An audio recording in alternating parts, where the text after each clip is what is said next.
Hello everyone, my name is Dorsa Shakeri and I'm doing an independent study as part of my undergraduate degree at York University with Dr. Bassett-Gunter and Dr. Tristani. Today I'll be presenting my proposed research of content analysis of community-based organizations using web-based materials to promote physical activity for children with disabilities. According to Stats Canada, approximately 4.6% of Canadian children aged 5 to 14 have an identified disability. This means that nearly 175,000 children have some type of disability in Canada. Children with disabilities are 4.5 times more inactive than their peers without disabilities.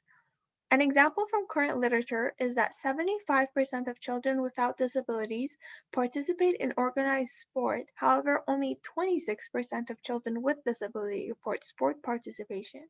As you know, there are already a lot of benefits to physical activity. However, research indicates that children with disability may attain even greater benefits from physical activity participation. Along with the commonly mentioned physical and psychosocial benefits, physical activity may offer therapeutic benefits as well as aid in physical and social development. Parents act as gatekeepers for physical activity, and parental support is a critical factor for increasing physical activity participation among children with disabilities. Parents use websites to increase their self-efficacy in supporting their children. Additionally, parent support for physical activity needs motivation itself. When parents are exposed to appropriate messages and information, it can be effective in motivating parent support for physical activity. With websites being a commonly used tool for parents, proper message exposure through websites becomes critical. This shows the importance of websites and of the information on them.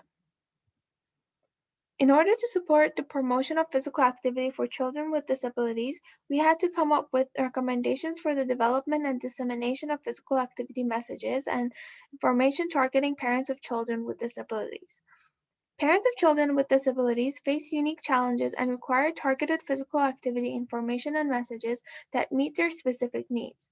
Through a series of workshops with organizations and professionals, Dr. Gunther and her research team were able to come up with and define 7 evidence-informed recommendations to help better information dissemination.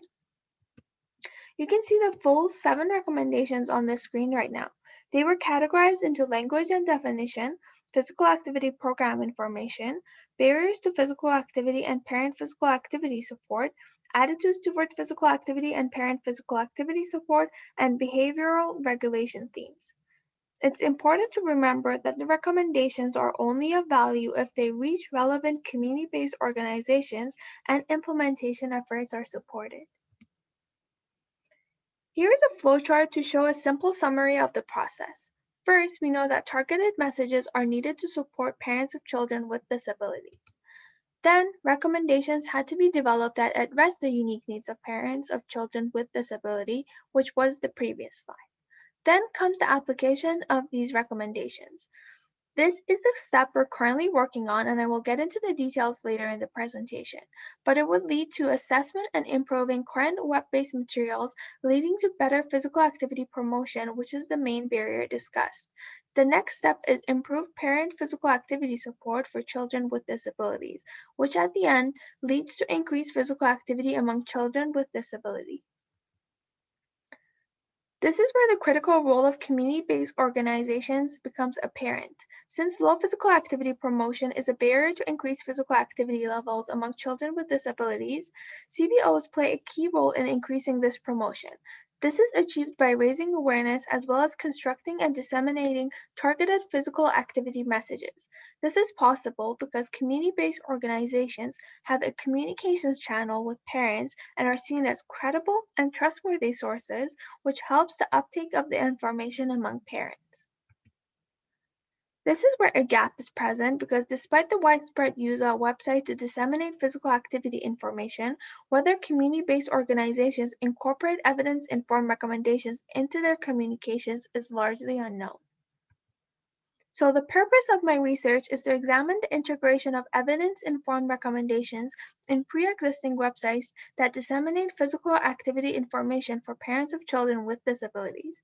We want to see if the information on community-based organizations' websites aligns with the recommendations, and the first step towards this is conducting a content analysis. Websites will be coded using a modified version of content analysis approach to theory-specific persuasive educational communication, also known as CATSPEC.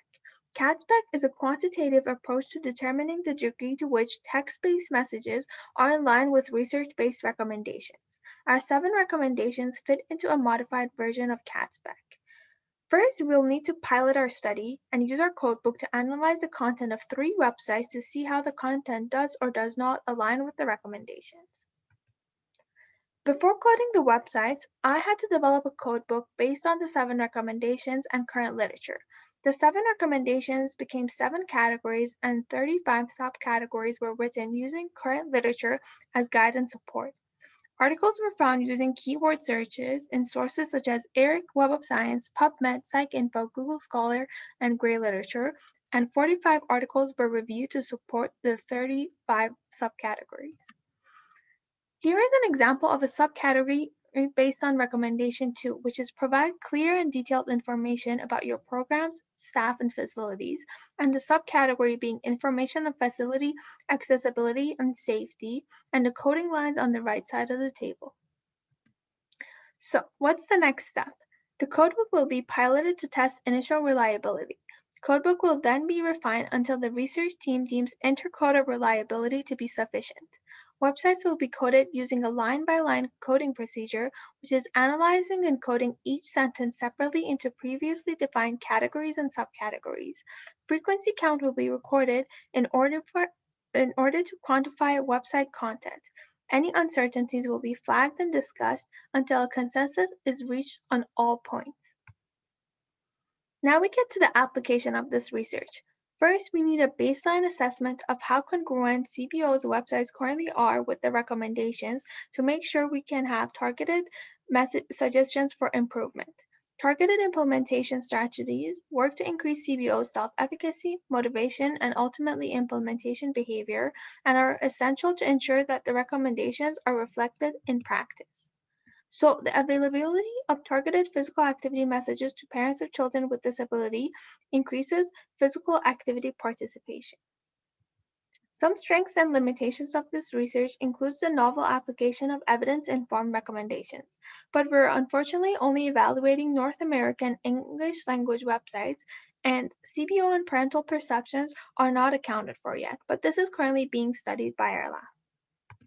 Thank you so much for listening to my presentation, and thank you to my supervisors and collaborators who have helped me tremendously during this research.